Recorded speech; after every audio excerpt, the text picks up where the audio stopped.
Kevin Saar, 6. aastat järjest Eesti meister. Täna hommikul päev ei hakanud nii, nagu vist soovisid. Üldsegi mitte et ajasõidus kohe esimesel ringil jalaraud murdus ära. Ja teadsin kohe, et ma mingi ringi pean kirja saama enne, kui ajasõit läbi saab. Kuidagi ühe jala peal sõitsin mingisuguse ringi kirja ja 7. aeg aga see vastu sõidud olid super. 2 head starti, 2 head sõitu ja väga hea päev lõppkokkuvõttes. No eelmistel etappidel panid konkurentidega peaaegu igale vennale ringiga tuppa. Täna nii paljud mehed ringiga ei saanud, et kas sõjavägi on võhma vähemaks võtnud või lihtsalt rada on teistsugune?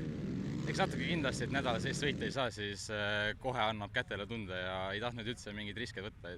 Teadsin, et tiitel võib see etapp juba tulla ja võtsin teadlikult natuke rahulikumalt, kuigi eks ma pingutasin nii nagu alati. No natuke ajateenistusest veel, et sul natuke veel käia, et oled sa midagi huvitavat ka teinud vahepeal siin? Jaa, metsas oleme pool aega elanud, et 2 nädalat on minna, 5 on tehtud. Peale 2 nädalat saab siis uuesti treenima hakata ja uuesti sõiduvormi. Ühesõnaga lange jaoks oled siis juba tippvormis? Ma arvan küll, et sinna natuke nüüd minna, et saab heaks vormi. No nüüd on nägu ja keha üleni šampuse dušiga koos, et mis siis täna? Tuleb kõva pidu või? Ei, mingit pidu ei tule otse kaitseväkke siit ja teeme need 2 nädalat korralikult ära, siis vaatab, võib natuke tähistada.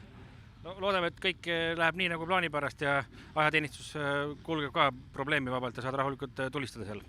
Just nii. Aitäh! Aitäh!